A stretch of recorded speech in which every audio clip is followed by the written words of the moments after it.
जरा सोचिए, दहशत का एक नाम, मोहम्मद गजनवी, जिसने सोमनाथ मंदिर को लूटकर खून और राख में बदल दिया, लाखों की लाशें बिछा दी और करोड़ों का खजाना लूट कर चला गया। पर तब उसकी नजर पड़ी कश्मीर पर। जब उसे पता चला कि कश्मीर पर राज कर रही है एक औरत, और वो भी लंगड़ी, तो वो हंसा और मन ही मन कुछ सोचते हुए बोला, इसे तो मैं अपने पैरों तले कुचल दूंगा। लेकिन दोस्तों, जरा रुकिए, क्या सच में ये आसान था? क्या एक लंगड़ी रानी जिसे अपनों ने ही तड़पाया हो, क्या वो दुनिया के सबसे खूंखार लुटेरे को रोक सकती थी?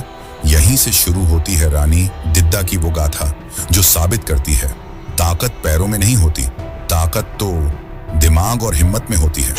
अगर आपका भी यही मानना है तो जुड़े रहिए, क्योंकि आगे की कहानी सुनकर आपका सीना गर्व से चौड़ा हो जाएगा। और हाँ, अगर आपको भी रानी दिद्दा पर गर्व हो रहा है तो आपके ही अपने चैनल स्क्राइब स्टोरीज को लाइक, शेयर और सब्सक्राइब जरूर कीजिए। तो चलिए, आपका ज्यादा समय न लेते हुए कहानी शुरू करते हैं। कश्मीर की ठंडी हवाओं में उस रात अजीब सन्नाटा था। लोहारा वंश के राजा सिंहराजा के महल में रोशनी तो थी, पर खुशियां नहीं, क्योंकि जिस कन्या ने जन्म लिया उसके पैरों में विकार था। दरबारियों ने तुरंत ताना मारा, ये लड़की अपशकुन है, ये कश्मीर का नाश करेगी। कौन जानता था कि यही लड़की एक दिन कश्मीर की शेरनी बनेगी? और नाम रखा गया दिद्दा।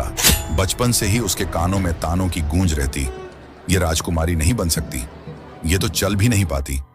लेकिन दिद्दा ने ठान लिया, चलना पैरों से नहीं, दिमाग से होता है।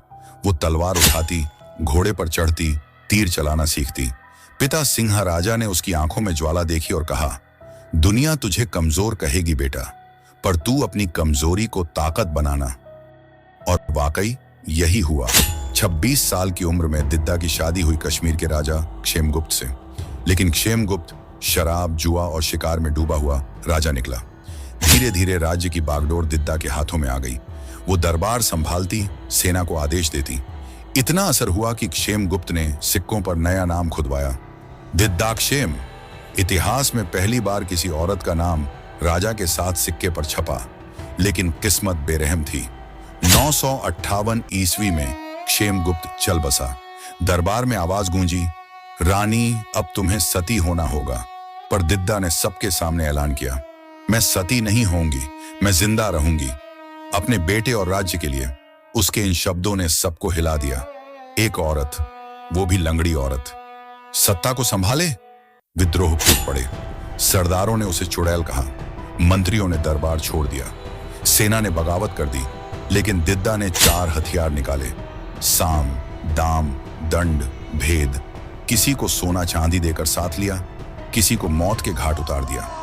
एक रात विद्रोही सरदारों की गुप्त बैठक चल रही थी। अचानक दरवाजे टूटे और दिद्दा की सेना घुस आई। सुबह जब उन सरदारों को सार्वजनिक रूप से फांसी दी गई, तब पूरी घाटी कांप उठी। ये रानी नहीं, शेरनी है। लेकिन जिंदगी ने दिद्दा को बार बार तोड़ा। उसका बेटा अभिमन्यु बीमार होकर मर गया। दूसरे बेटे भी ज्यादा दिन नहीं जी पाए।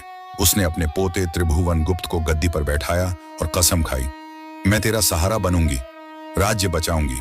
और फिर आया असली तूफान। वह साल था 1025। मोहम्मद गजनवी, जिसने सोमनाथ को लूटा था, वो अब कश्मीर पर चढ़ा आया। उसकी सेना 38,000 खूंखार योद्धा, और दिद्दा के पास सिर्फ 500 सिपाही। सैनिक रो पड़े, रानी हम कैसे लड़ेंगे, वो तो लाखों हैं। दिद्दा ने तलवार उठाई और मुस्कुराकर बोली, लड़ाई संख्या से नहीं, दिमाग से जीती जाती है। उसने पहाड़ों में किलेबंदी की, बर्फीले तूफानों में दुश्मन को फंसाया, नकली शिविर बनाए ताकि गजनवी को लगे कश्मीर में लाखों सैनिक खड़े हैं।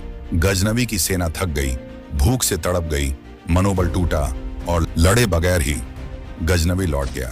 पर कुछ साल बाद वो फिर लौटा, और इस बार दिद्दा ने मोहम्मद गजनी के शिविरों में यह अफवाह फैलाई, रानी दिद्दा चुड़ैल है, उसके पास काली शक्तियां हैं। गजनवी के सैनिक रातों को सपनों में एक लंगड़ाती औरत को तलवार के साथ देख डर के मारे पसीने पसीने हो जाते।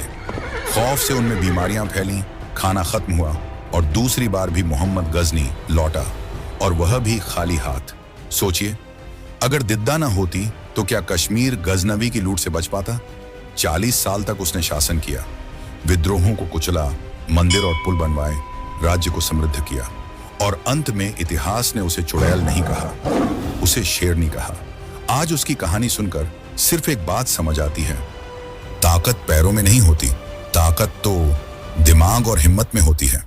और दिद्दा इसका सबसे बड़ा सबूत है।